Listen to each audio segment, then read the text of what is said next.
Bonsoir à vous tous. Nous voilà de nouveau en cette nouvelle année. Je souhaite qu'elle soit lumineuse, heureuse et fructueuse pour vous tous. Elle sera sûrement riche, car tout ce que nous vivons présentement est très riche en événements, en initiations, et très bientôt quand nous parlerons des initiations, nous saurons davantage apprécier tout ce qui se passe et à découvrir des événements extraordinaires dans les choses minuscules qui nous entourent. Pour les nouveaux qui n'ont pas entendu ce que nous nous sommes dit déjà, je le répète un peu, même si c'est un peu en retard, que les 12 premiers jours de l'année correspondent aux 12 mois. Et il est extrêmement important comment nous les vivons, comment nous sommes concentrés, comment nous sommes vigilants, comment nous sommes conscients pendant les 12 premiers jours. Aujourd'hui, alors, ça correspond au mois de mai et il est très bon de prendre les petites notes pour marquer les événements qui nous ont surpris, qui nous ont frappés ou qui étaient inhabituels pendant les 12 premiers jours de l'année. Alors même si on a déjà commencé, il en reste quand même la majorité et essayez de les bien surveiller, de bien vous surveiller, de se concentrer un peu et surtout de les commencer par une activité intérieure, par une concentration pour se lier aux forces universelles, pour se nourrir, comme on dit dans le langage d'aujourd'hui, faire le plein.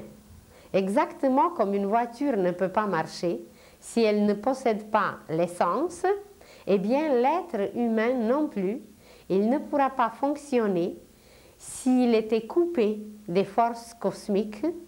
Alors on peut le faire consciemment, on peut faire le plein tous les jours et le moment le plus propice, c'est 20 minutes avant le lever du soleil et 20 minutes après le lever du soleil où la Terre est la plus réceptive et c'est en ce moment que les grands maîtres, les grands initiés et les disciples conscients, ils font une petite méditation, ils se rechargent pour pouvoir travailler très facilement à la journée longue. Et pourquoi se recharger? C'est tout simplement se lier au rythme universel. Car quand nous sommes liés au rythme universel, nous devenons infatigables. Le rythme nous entretient, il nous nourrit par cette vie cosmique qui fait sa fluctuation partout, incessamment, et voilà, il n'y a plus rien qui peut nous déranger, qui peut nous ébranler, et nous devenons vraiment infatigables si on sait comment faire le plein. Alors, il nous reste encore quelques jours qui correspondent au mois de l'année.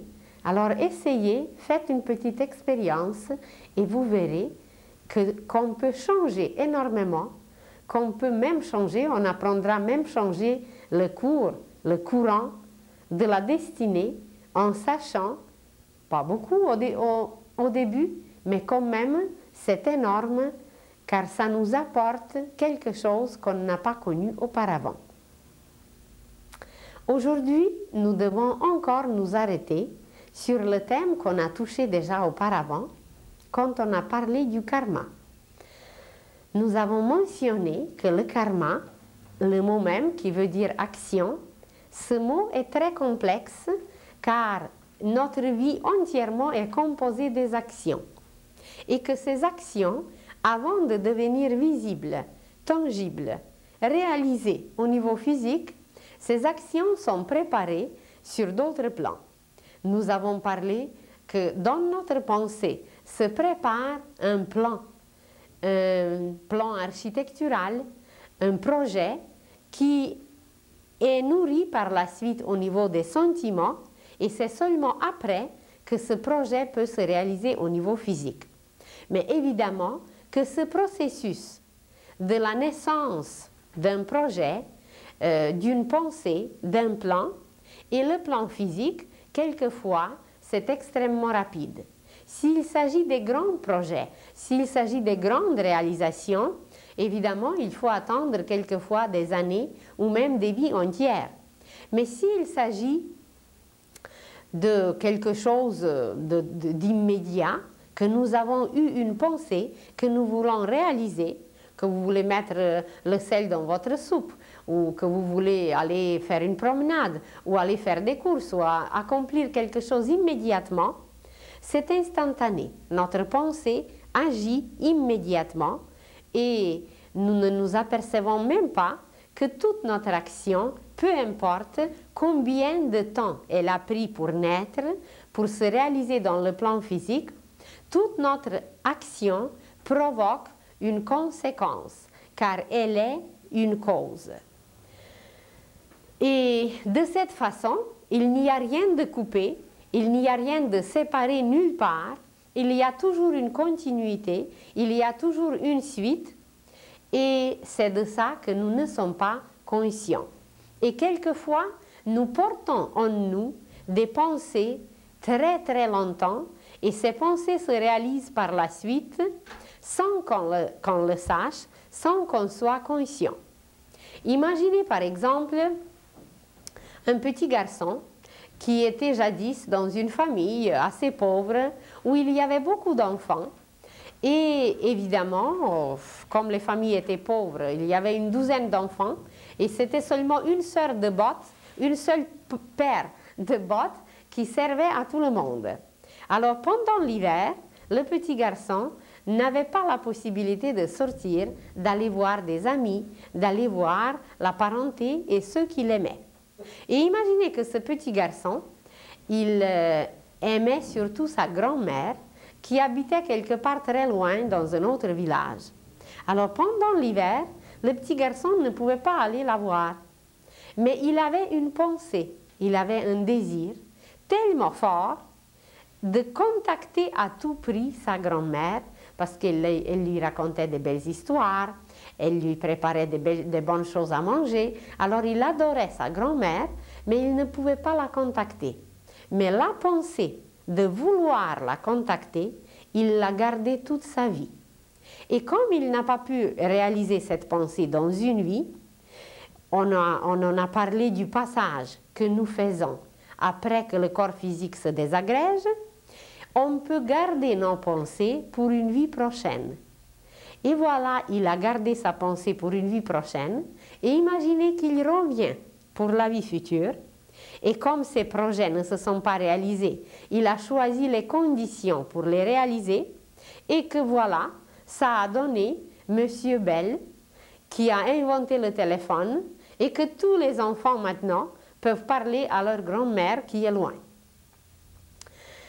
C'est un exemple très minime.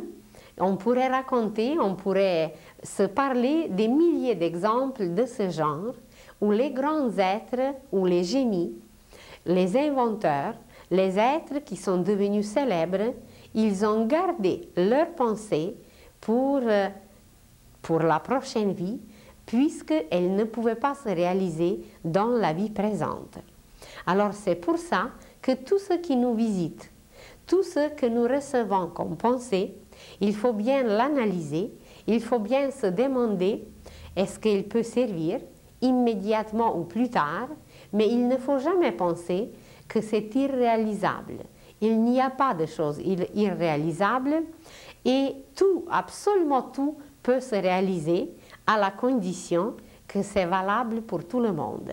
Évidemment, Monsieur Bell, ça serait insensé d'inventer le téléphone juste pour lui, parce qu'avec soi-même, on n'a pas besoin d'un téléphone. Alors, s'il a inventé le téléphone, s'il a pu garder cette pensée, c'est parce qu'elle était utile et valable pour tout le monde.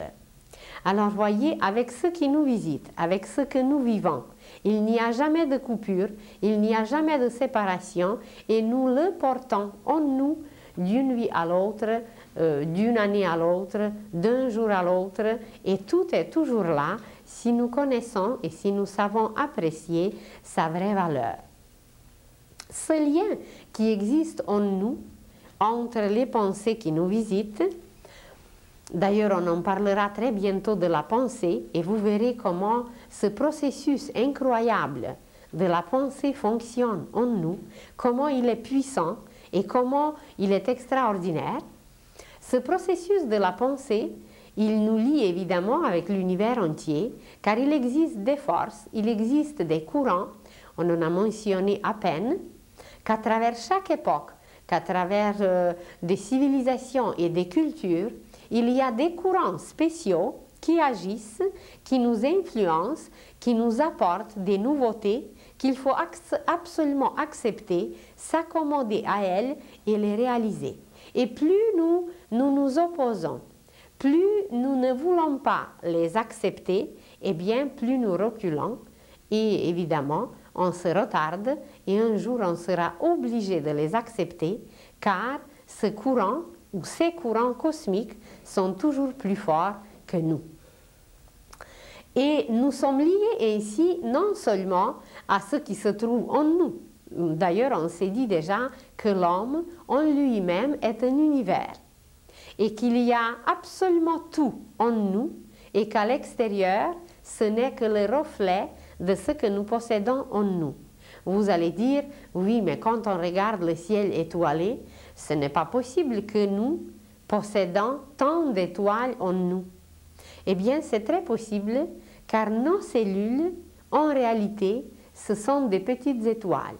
Ce sont des petites étoiles. Dans chacune de ces étoiles, il y a un petit prisme qui doit briller, un petit cristal, qui doit briller exactement comme une étoile.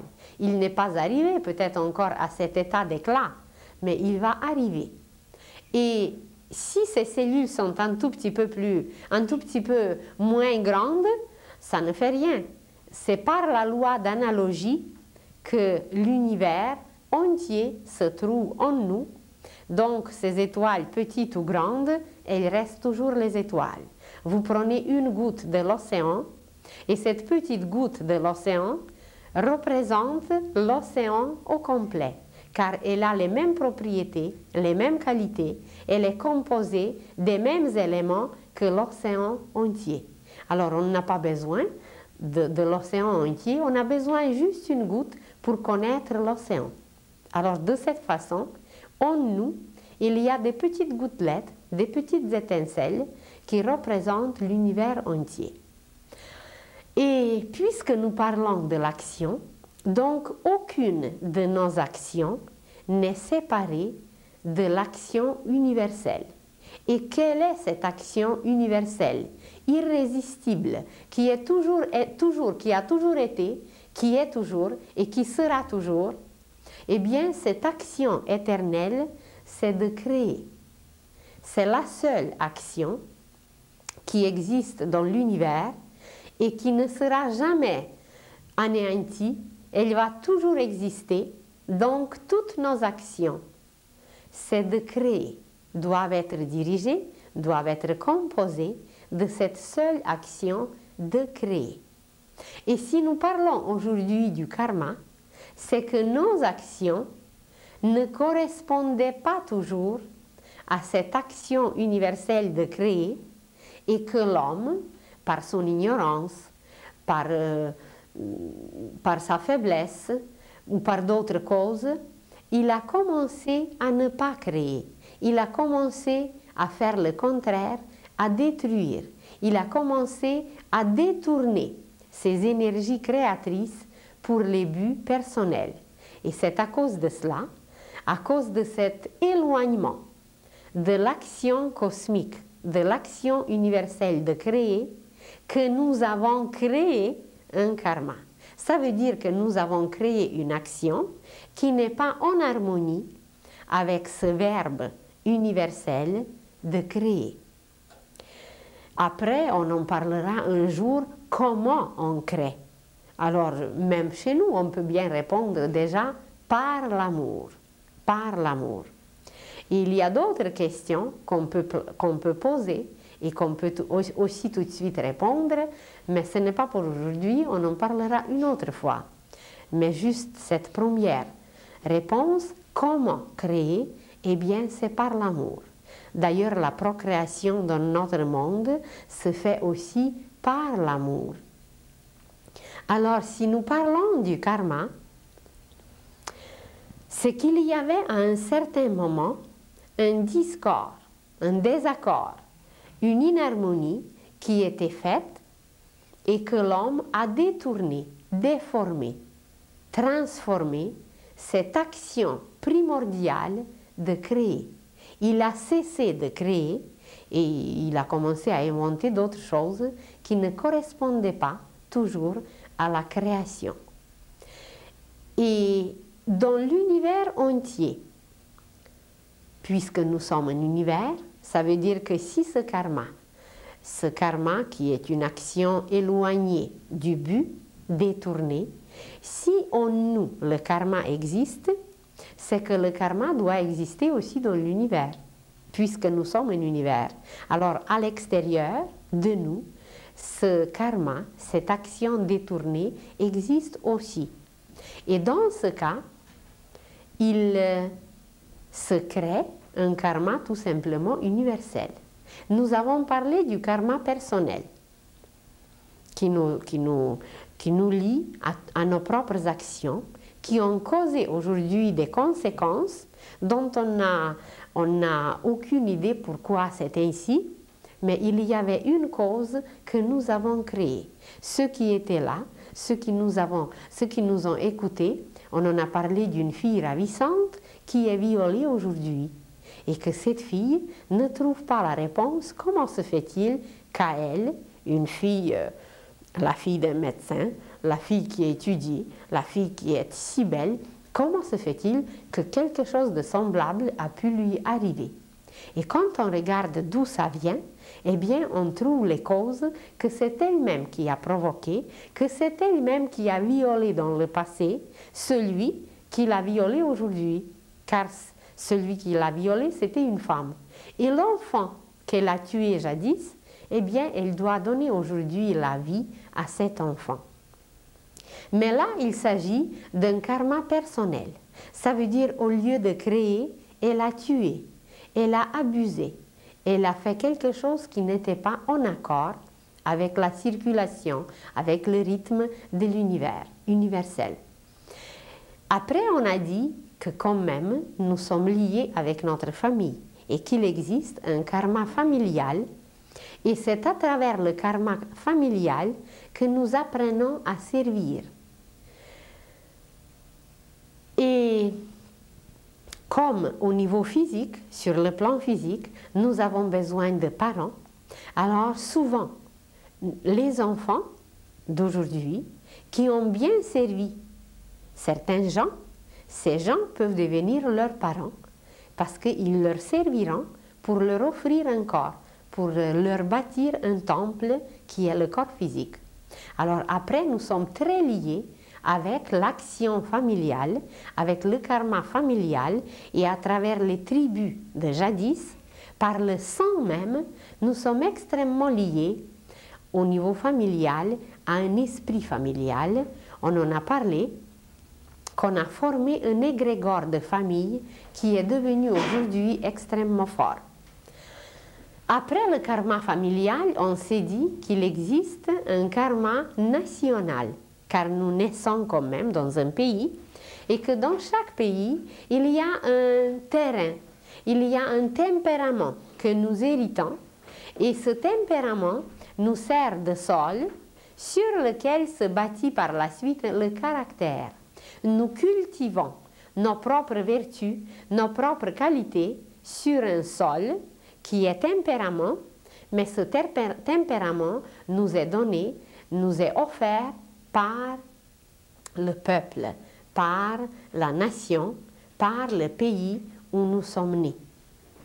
Et par la suite, on s'est dit que, comme il n'y a rien de séparé évidemment, qu'il existe le karma planétaire.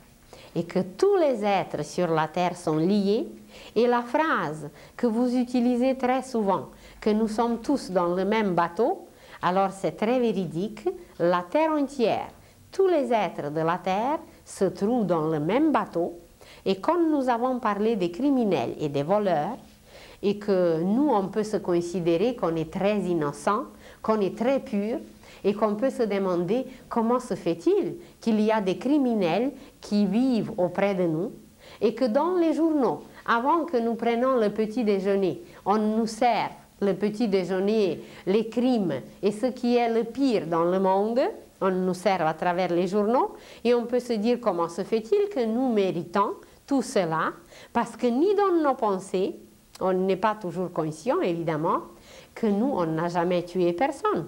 Et comment se fait-il que nous sommes quand même entourés de tout ce négatif et de tout ce monde en apparence qui n'est pas lié avec nous?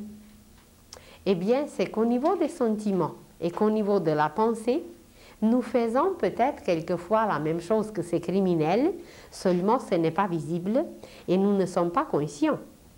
Que nous pouvons voler des sentiments aux certains, que nous pouvons voler d'autres choses, que nous pouvons avoir des pensées négatives qui détruisent, qui sont criminelles, pas dans le sens d'aller détruire le corps physique. Mais vous dites, imaginez une amie qui vous raconte, elle est enthousiasmée pour un projet. Et elle vous raconte son projet et vous lui dites, après avoir écouté, vous lui dites, mais c'est impossible. Tout simplement, vous avez dit juste un mot. Et imaginez que vous avez tué son projet. On n'a jamais pensé que par des paroles comme ça, par des paroles qu'on s'exclame si souvent, c'est épouvantable. Par des paroles impossibles, épouvantables, on détruit énormément. Et on a tué son projet, on ne l'a pas tué elle physiquement, mais on a tué son projet. Donc, nous avons quelque chose de commun avec les criminels qui nous entourent.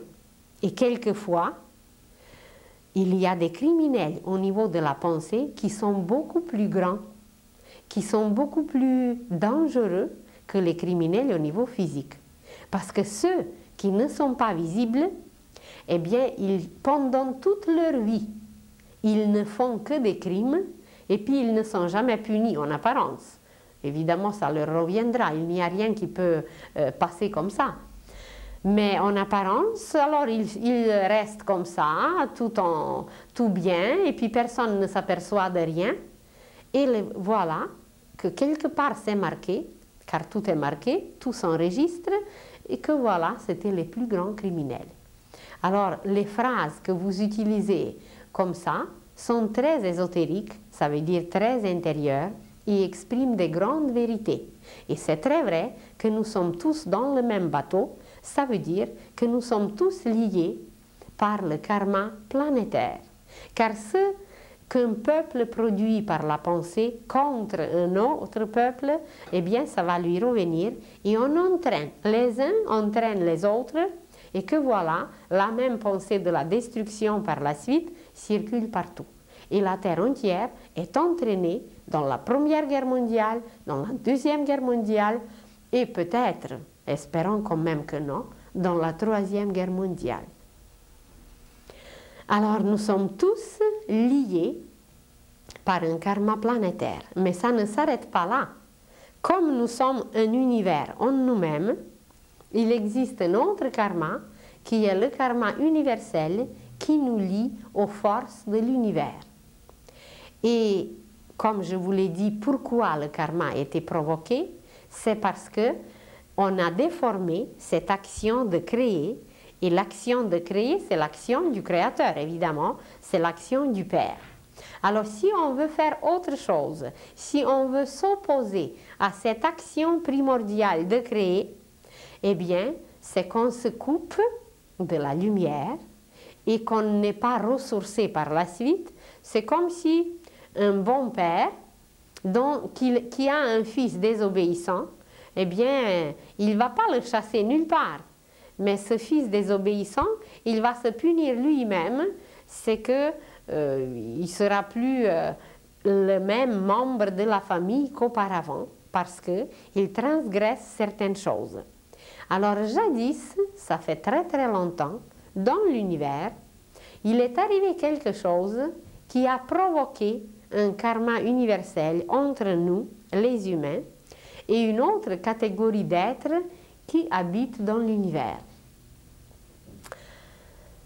Ce karma universel était provoqué par une opposition qui était accomplie envers le Créateur, et cette opposition était faite par une catégorie d'anges qui était très, très élevée, qui était extrêmement intelligent, et celui qui a dirigé ces anges, c'était même un archange, mais très bientôt nous parlerons de la structure de l'univers. Nous parlerons qui habite dans l'univers, et vous verrez qu'il y a des catégories d'êtres, comme si vous prenez une société. Il y a dans la société aussi plusieurs couches sociales, plusieurs sortes d'êtres qui la composent. Alors dans l'univers c'est pareil, il y a les minéraux, il y a les plantes, les végétaux, il y a les animaux, il y a les hommes, il y a les anges, il y a les archanges, il y a les archers, il y a d'autres et d'autres et d'autres encore plus haut et plus haut, et chaque catégorie se distingue de la précédente et de la suivante par le degré de la conscience. Il y a des êtres qui sont de plus en plus conscients de toute la création divine. Imaginez des pierres précieuses. Les pierres précieuses, quand même, accomplissent un travail merveilleux. Ils accumulent la lumière, elles accumulent la lumière, et cette lumière est par la suite diffusée, donnée, et elle devient guérissante, elle devient bienfaisante selon l'utilisation que nous faisons. Nous ne sommes pas encore des grands connaisseurs des pierres précieuses, mais ça va venir, et vous allez voir comment l'homme apprendra à se servir de cette puissance lumineuse que les pierres précieuses possèdent. Mais il y a déjà un travail qui se fait dans les pierres précieuses, même si elles sont presque inconscientes. La conscience n'est pas éveillée, mais elle existe quand même. Parce que si vous comparez le charbon avec le diamant, qui sont de la même provenance, eh bien c'est tout à fait différent, le charbon et le diamant. Ça veut dire que le diamant a accompli un travail tellement grand qu'il laisse passer la lumière à travers lui et qu'il symbolise par la suite des choses merveilleuses, eh bien parce qu'il a assimilé la lumière et il a éliminé la lumière qu'il n'utilisait pas. Tandis que le charbon n'arrive pas encore à assimiler la lumière et l'éliminer, il accumule quand même un tout petit peu et elle s'accumule en forme de chaleur. Évidemment, il peut donner une petite flamme, il peut donner une chaleur, mais c'est absolument incomparable avec l'éclat d'un diamant. Et si nous prenons des plantes, eh bien là, même la science présente, elle découvre des choses invraisemblables, que les plantes, ce sont des êtres vivants. Bon, comme ça, on peut se dire, ça pousse quand même, mais on ne connaît pas la musique des plantes. On ne connaît pas que nous pouvons communier et communiquer avec les plantes et que les plantes sont susceptibles à notre amour, à notre jalousie, à notre haine. Plantez deux avocats ensemble et aimez beaucoup un et aimez moins l'autre, eh bien vous verrez que l'autre va périr par jalousie, par le manque d'amour, par le froid, par une sensibilité qui existe en lui. Pas seulement avec les avocats, vous pouvez ça faire avec n'importe quelle plante, parce que les plantes sont sensibles à notre amour. Si vous placez une musique rock dans un jardin botanique, alors le jardin botanique va mourir au complet, parce qu'il ne supportera pas cette musique qui détruit un rythme universel qui vit dans les plantes. Les plantes aussi ont leur petit cœur comme nous. Donc la conscience chez les plantes, elle est incomparablement plus grande que chez les pierres, chez les minéraux. Et si nous prenons les animaux, on n'a même pas besoin d'en parler, on connaît l'intelligence d'un cheval. Vous connaissez l'amitié, la fidélité d'un chien. Même on étudie aujourd'hui les poissons, les dauphins. et beaucoup d'autres animaux qui montrent déjà une intelligence instinctive transmise par l'âme. Et maintenant, comment comparer l'homme avec l'animal? L'homme qui utilise la pensée, l'homme qui fait les inventions extraordinaires, l'homme qui visite l'espace. Alors la conscience, elle est tellement éveillée chez l'homme que c'est presque incomparable. Maintenant, imaginez l'homme et animal, et imaginez l'homme et ange. Un ange, mais on ne peut même pas imaginer. L'ange qui est un messager de l'univers, qui traverse l'espace comme si rien n'était.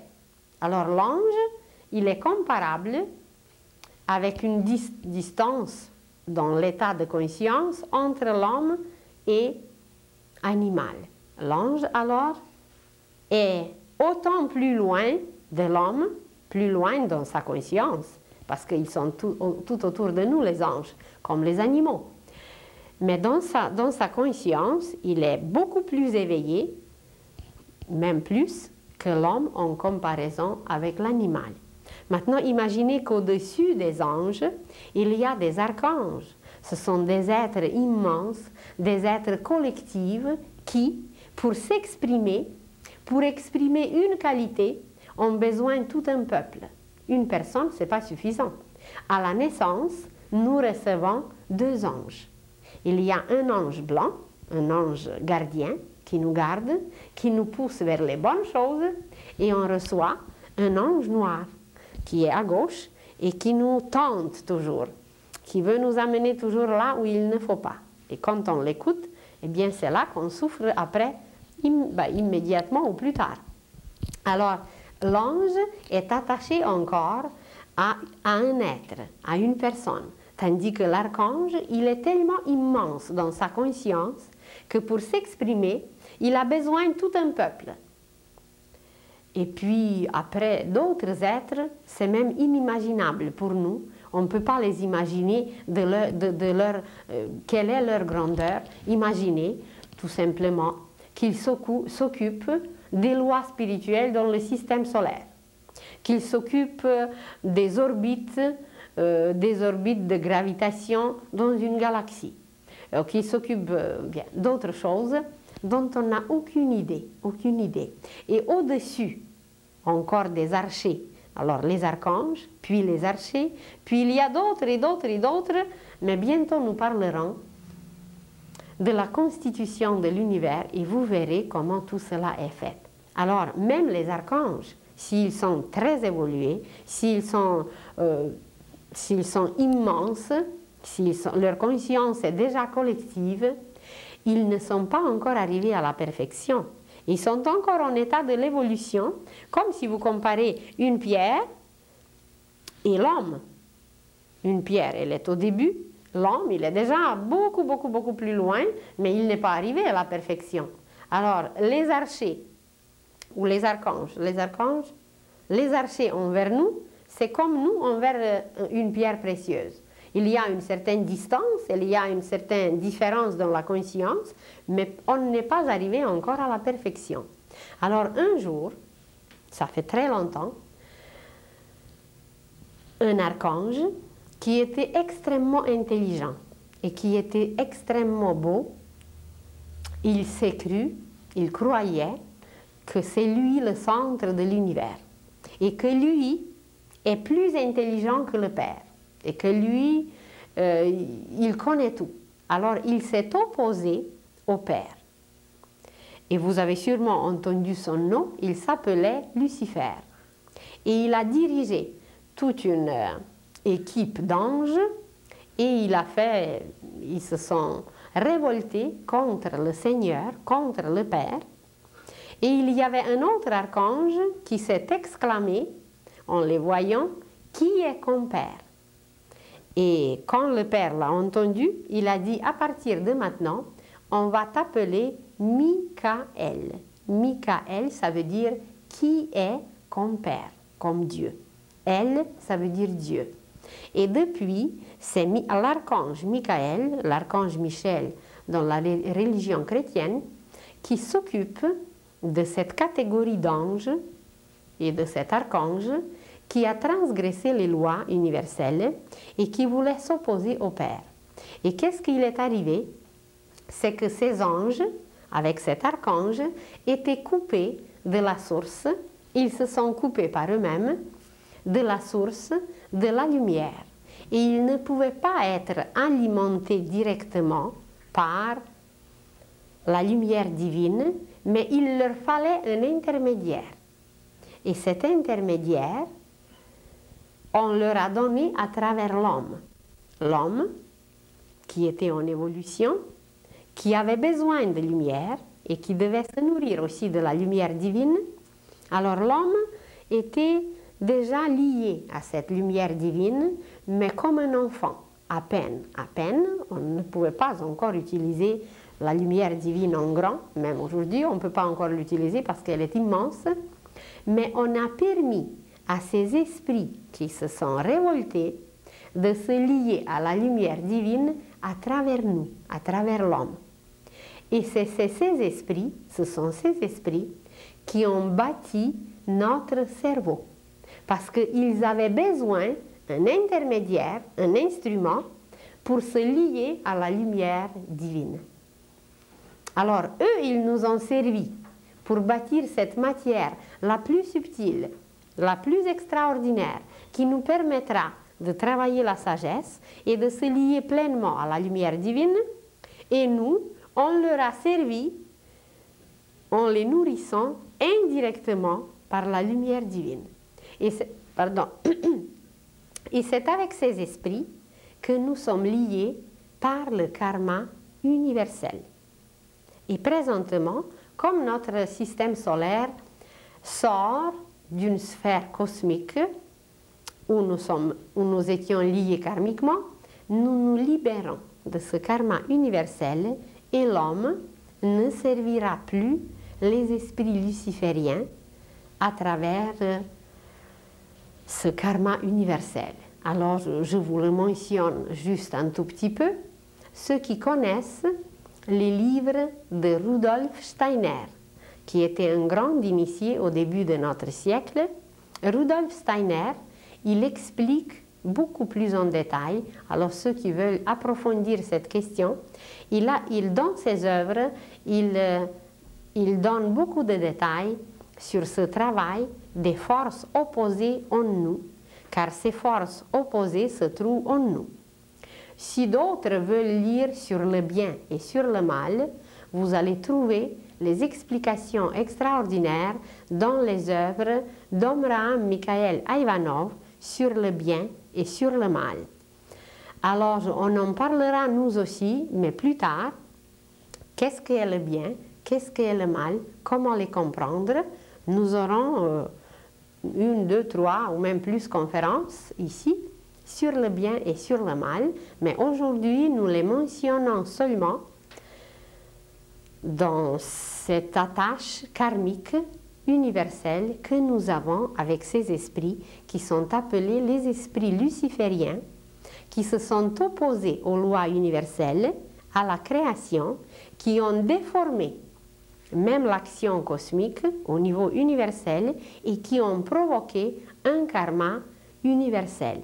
Et comment nous sommes impliqués dedans, c'est qu'on les a servis, nous qui étions à un état enfantin, on les a servis en leur permettant d'utiliser notre cerveau, notre intellect. Évidemment, ils l'ont bâti, mais aussi dans leur intérêt parce qu'ils l'avaient besoin pour s'alimenter de la lumière divine. Ceux qui ont étudié un peu davantage cette question, alors ils sont au courant de beaucoup d'autres choses, qu'il y a en nous les forces lucifériennes qui agissent et il y a aussi en nous des forces ahrimaniennes. Je le mentionne seulement pour ceux qui s'intéressent davantage. Ce sont les forces opposées qui agissent en nous et qui nous entraînent constamment dans un karma.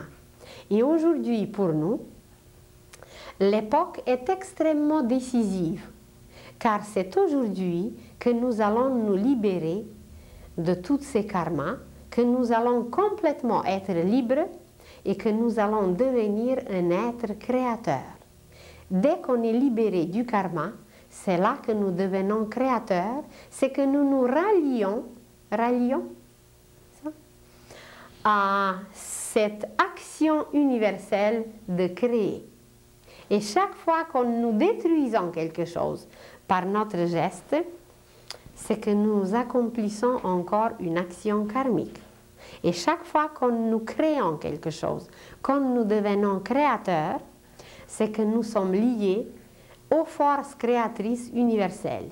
Et quand nous parlerons de la pensée, vous verrez à quel point nous sommes capables de nous libérer du karma, parce que dans la pensée, nous pouvons être créatifs déjà.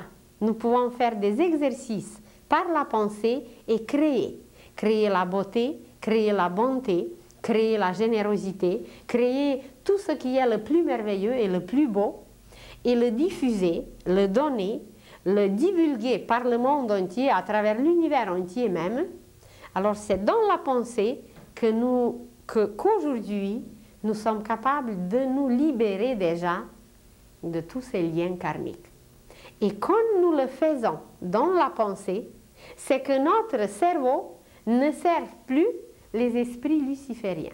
Et dans ce cas, nous sommes complètement liés à la circulation universelle, au rythme universel, et que nous devenons un être joyeux, un être de paix, un être vivant. Et tout ce que Jésus nous a dit, qu'on va devenir comme ça, ou qu'on va devenir comme ça, ou comme ça, c'est que nous sommes capables de l'accomplir présentement à travers ce changement dans la pensée, en nous libérant de ce karma universel, en nous libérant des esprits lucifériens. Quand nous parlerons de la pensée, vous verrez à quel point l'intellect humain est encore dans les griffes, dans les étaux de ces esprits, parce que c'est dans leur intérêt de nous garder pour eux. Autrement, il faut qu'ils aillent chercher ailleurs la lumière, et d'une autre façon. Et ils se sont tellement habitués à travers nous qu'ils ne veulent pas laisser l'intellect humain de le libérer, et c'est pour ça que nous voyons tant de destruction dans le monde. Et ce n'est pas encore fini. Il n'y a de toute façon rien à prédire. C'était prédit depuis longtemps. Si vous lisez Nostradamus, si vous lisez le prophète Daniel, si vous lisez d'autres qui ont parlé, comment ça va être présentement, si vous lisez seulement l'Apocalypse. C'est très, très bien décrit. Alors ce combat, mais ce combat intérieur d'abord, sera tellement grand, bien que l'être humain, s'il ne prend pas une décision vraiment finale et absolue, bien, il sera anéanti. Et alors, c'est maintenant cet événement heureux qui nous arrivera, si nous le voulons évidemment, c'est que nous nous libérons du karma universel. Et une fois libérés du karma universel, eh bien, automatiquement, nous nous libérons du karma planétaire, du karma national, du karma familial et même du karma personnel, et nous devenons un être libre. Je le souligne, libre, car très bientôt nous parlerons de la liberté. Pourquoi le mot libre est si important?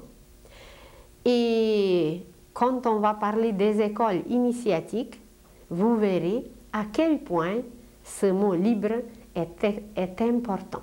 Nous avons des petites habitudes qui nous enchaînent. Nous avons des habitudes tellement mauvaises que nous sommes esclaves de ces habitudes. Et l'esclavage physique qui a existé, c'était juste le reflet de l'esclavage intérieur. Aujourd'hui, ça nous paraît que nous sommes libres physiquement, qu'extérieurement on peut aller où on veut. Mais est-ce qu'intérieurement nous sommes libres? Il y avait un archimilliardaire américain qui possédait des richesses inouïes, et quand il était un peu plus âgé, il a tellement abusé de tout qu'il ne pouvait plus rien manger, qu'il avait je ne sais pas combien d'opérations d'estomac, et la seule chose qu'il pouvait manger, c'est la soupe d'avoine. Et quand il écrivait ses mémoires, il disait, eh bien, je dois avouer avec le regret qu'avec tout ce que le ciel m'a donné, je suis arrivé à mener une vie de cheval.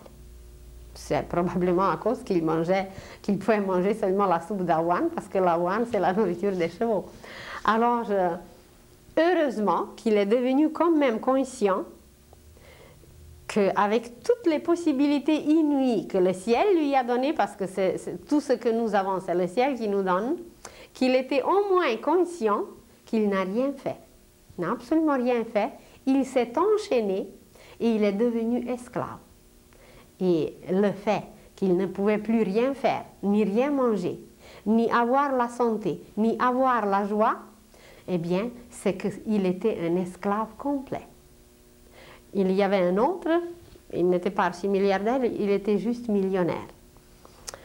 Lui, je ne me rappelle plus de nom, mais il était marié 5 fois et à 72 ans, il n'y avait personne dans son entourage qui l'aimait, même pas son chauffeur. Ses femmes, évidemment, ils l'ont quitté depuis longtemps, les 5. Et puis, c'est probablement dans cette solitude où, avec toute sa richesse, il devait constater que personne ne l'aime, il disait, eh bien oui, je dois regretter qu'avec tout ce que j'avais, je n'ai jamais acheté une fleur à aucune femme. Moi, j'en suis certaine qu'il aurait pu vivre des années et des années dans la joie s'il avait distribué comme ça des fleurs. Parce que des fleurs, c'est une magie. Et imaginez avoir 5 femmes, avoir des millions, et de ne jamais avoir cette belle pensée d'offrir une fleur, tout simplement. Alors, nous sommes placés dans des conditions que nous avons provoquées. Et il n'y a jamais personne qui est coupable de notre situation. Même si ça nous paraît que c'est un tel qui est coupable, ou c'est le directeur, ou que c'est notre mari, ou c'est quelqu'un d'autre, ce n'est jamais, jamais personne. Et si l'humanité connaissait seulement cette seule loi, en 2 semaines, la terre serait arrangée différemment, parce que la loi du karma, c'est une loi on ne peut pas changer, elle était toujours là, elle sera toujours, mais c'est à nous de la connaître et de se soumettre. Et quand nous nous soumettons, eh bien c'est que nous sommes libres. Vous prenez un cas le plus ordinaire dans notre monde. Vous avez pris une empreinte à la banque. Eh bien, quand on ne paye pas, ben, on nous le demande. Nos rates, ou je ne sais pas comment vous le dites, mais il faut les payer. Et si on ne le fait pas, on saisit d'autres choses. Et si on a d'autres choses, ben, ça peut aller jusqu'à prison. Alors pourquoi c'est ainsi pour les choses qui sont visibles, qui sont là, et pourquoi ça serait autrement sur le plan spirituel? C'est que partout, l'équilibre doit être gardé, l'harmonie doit être gardée, et si nous on abuse, on exagère, on débalance, on ne paye pas ce qu'on doit, eh bien on vient le chercher, on vient nous chercher, et voilà, tout revient par la suite à sa place. Alors présentement, c'est l'homme lui-même qui va se libérer du karma universel et de tous les autres karmas, et celui qui nous a ouvert le chemin pour se libérer, eh bien, c'est Jésus, parce qu'on s'est dit déjà qu'il a apporté les courants d'amour. On a dit que le karma existe parce qu'on a déformé l'action de créer, et comme on s'est dit que pour créer, comment on peut créer, c'est par l'amour, alors Jésus nous a apporté le moyen, et le moyen, c'est l'amour.